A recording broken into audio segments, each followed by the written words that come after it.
नमस्कार साथियों, मैं विजय व्यास आप सभी का एक बार फिर से हार्दिक स्वागत करता हूं बाल विद्या मंदिर सीनियर सेकेंडरी स्कूल खत्रीपुरा नागौर के ऑनलाइन एजुकेशन प्लेटफॉर्म पर। साथियों, आज अपन कक्षा 6 का भूगोल विषय का जो तीसरा अध्याय है वो आरंभ करेंगे, जिसका नाम है पृथ्वी की गतियां।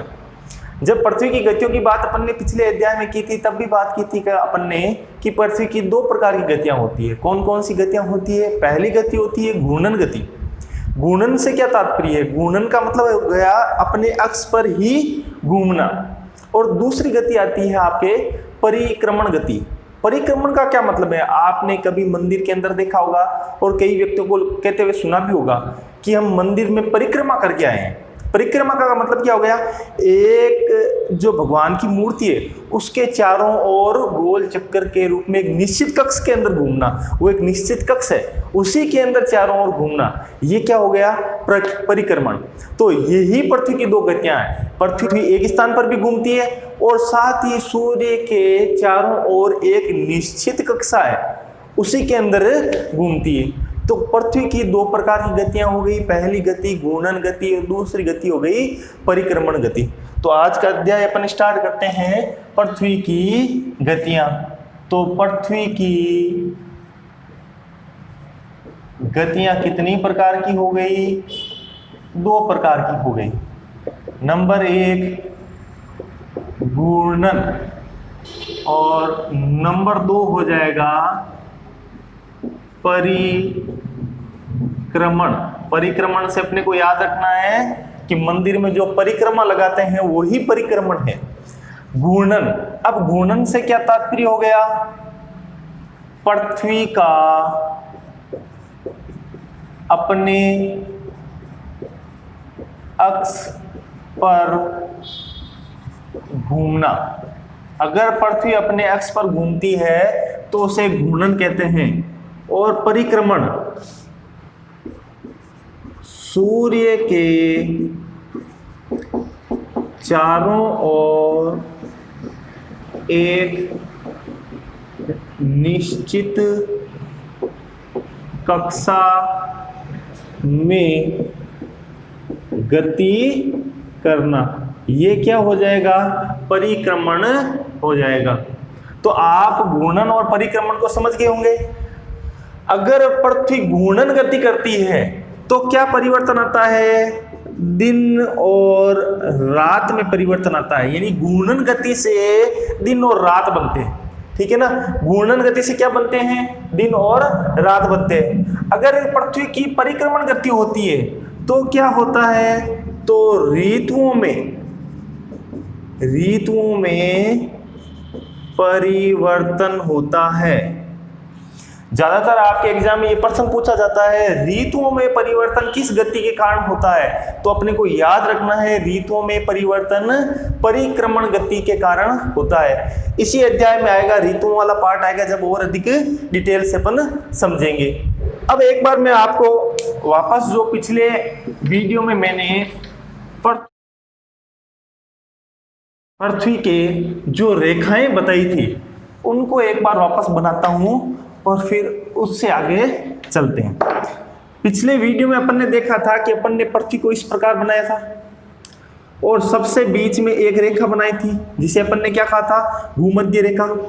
एक रेखा अपन ने यहां पर बनाई थी, उसे अपन ने क्या कहा था? कर्क रेखा। और एक रेखा यहां बनाई थी जिसे अपन ने कहा था आर्कटिक रेखा।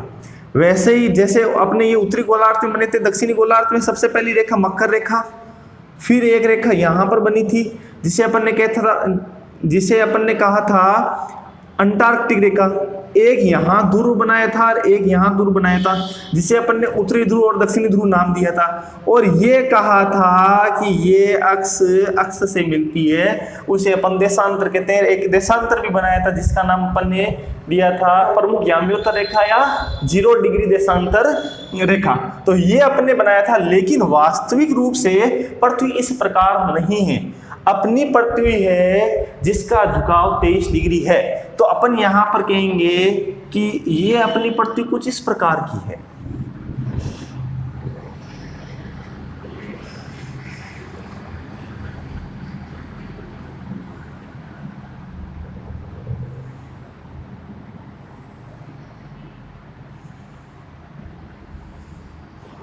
अपनी पृथ्वी कुछ इस प्रकार झुकी हुई है। ठीक है, अब देखो अगर मैं यहां से इसके ये सीधी रेखा बनाऊं तो ये लगभग इस प्रकार एक सीधी रेखा बनेगी। जो ये सीधी रेखा है उसे कक्षीय समतल कहा जाएगा। उसे क्या कहा जाएगा? कक्षीय समतल।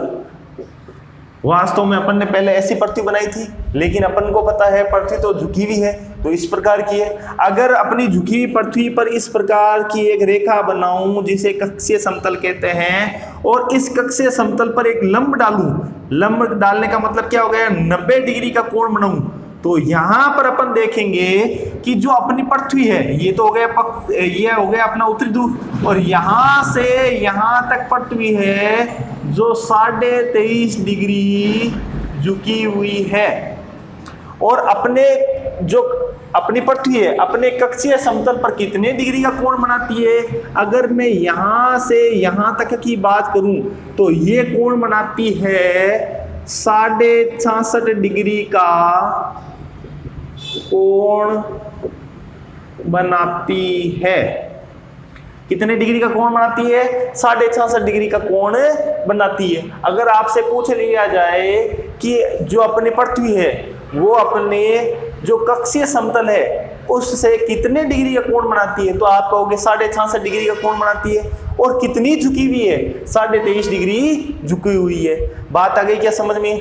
अब देखो, अब आपके सामने एक चित्र भी आ रहा है। इस चित्र को थोड़ा सा ध्यान से देखिए।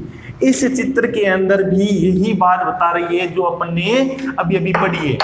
ये पृथ्वी है, ये ऊपर वाला इसका उत्तरी ध्रुव है, और एक इसका क्या हो गया? दक्षिणी ध्रुव हो गया। अब देखो इस पर एक ये लाइन बना रखी है, ये क्या कहलाएगी? कक्षीय समतल कहलाएगी। ये जो कक्षीय समतल है इस पर लंब डाला गया है। इस लंब से जो कक्षीय समतल कुल 90 डिग्री का है, लेकिन अपन देखेंगे ये एक्स कितना झुका हुआ है? 23.5 डिग्री झुका हुआ है। और कोण कितने डिग्री का बनाता है? 66.5 डिग्री का कोण बनाता है। तो ये तो हो गई अपनी पृथ्वी की बात। अब अपन बात ध्यान से सुनो। आपको यहां से क्या प्रश्न पूछा जाएगा कि आपकी जो पृथ्वी है अपने कक्षीय समतल से कितने डिग्री का कोण बनाती है? तो अपने को ये याद रखना है 66.5 डिग्री का कोण बनाती है। और अगर पूछ लिया जाए कितने डिग्री झुकी हुई है तो 23.5 डिग्री झुकी हुई है। ये तो बात आ गई समझ में। अब अपन ये बात करते हैं कि पृथ्वी की गति से क्या परिवर्तन आता है। तो अब अपन सबसे पहले लेते हैं पहली गति जो अपन ने ली थी, घूर्णन गति। और घूर्णन गति में अपन ने क्या समझा था कि दिन और रात का बनना। क्या बनता है? दिन और रात बनते हैं। देखो कैसे बनते हैं? घूर्णन गति से। ये हो गई अपनी पृथ्वी,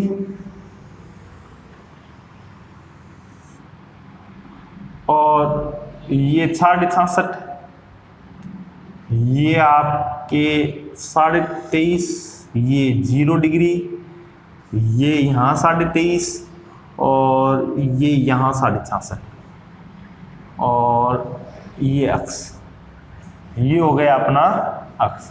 जो ये अक्ष है वो अपना उत्तरी ध्रुव है, और ये हो जाएगा आपके दक्षिणी ध्रुव।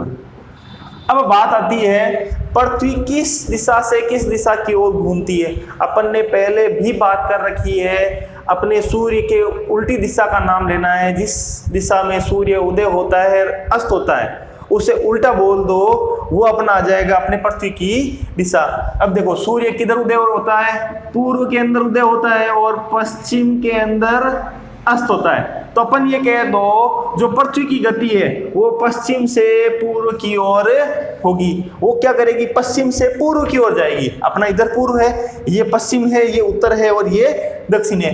तो अब यहाँ पर पृथ्वी के घूर्णन की दिशा क्या रहेगी? पृथ्वी के घूर्णन की दिशा अगर पूछ ली जाए, ये घूर्णन की गति तो है लेकिन दिशा कौन सी रहेगी? ये आपकी दिशा रहेगी पश्चिम से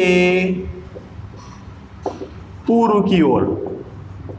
ये पृथ्वी अपने पश्चिम से पूर्व की ओर गति करेगी।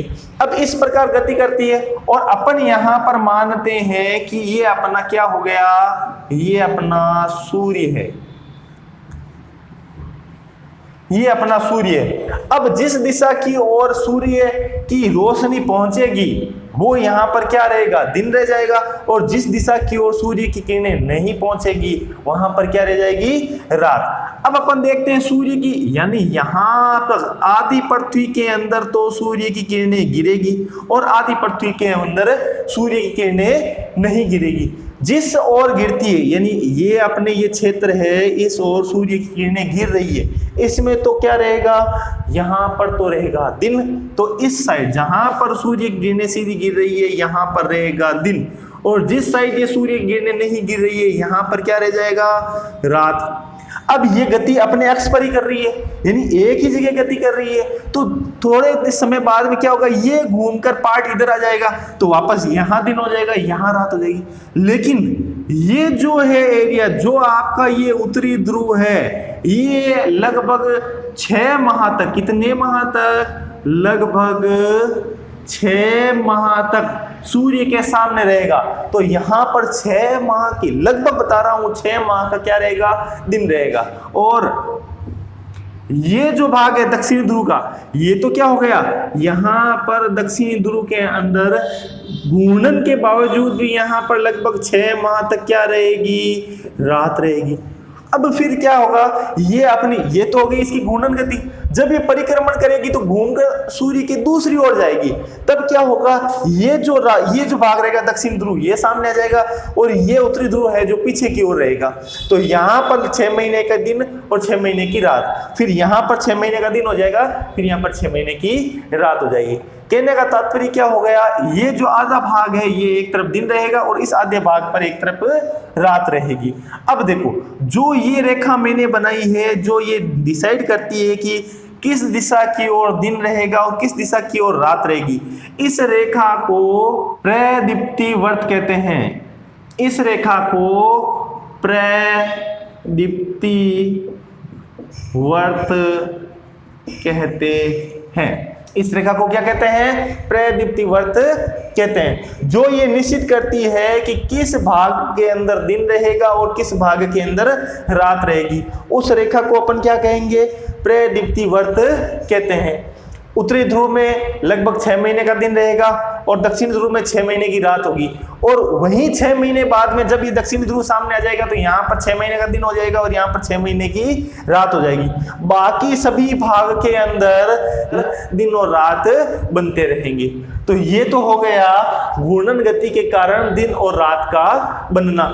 अब ये बात आती है कि ये जो दिन रात बनते हैं, यह पृथ्वी की जो घूर्णन गति है वो कितने समय में अपना एक घूर्णन या अपना एक चक्कर पूरा करती है, यानी पृथ्वी को अपनी घूर्णन में या घूर्णन गति करने में कितना समय लगता है। अगर मैं आपसे पूछूं कि भाई दिन और रात बनने में कुल मिलाकर अपन कितने घंटे लेते हैं, या अपन ये कहते हैं एक पूरा दिन कितने घंटे का होता है, तो अपना सभी का जवाब रहेगा 24 घंटे का। तो पूरा दिन और रात मिलाकर अपन कितने कहते हैं कि भाई 24 घंटे होते हैं। तो सीधी सी बात हो गई, इसे घूर्णन गति करने में भी पृथ्वी को कितने घंटे लग रहे हैं, 24 घंटे लग रहे हैं। यानी पृथ्वी को अपने अक्ष पर घूर्णन करने में 24 घंटे का समय लगता है। कितने घंटे का समय लगता है, 24 घंटे का। हाँ, इसमें दिन और रात का समय अलग अलग हो सकता है, कभी 12 घंटे का दिन और कभी 12 घंटे की रात, कभी वही 14 घंटे का दिन और यहाँ पर 10 घंटे की रात। तो यहाँ पर ये डिफरेंस जरूर आ सकता है, लेकिन कुल मिलाकर उसको कितना समय लगेगा, अपनी पृथ्वी को 24 घंटे का समय लगेगा।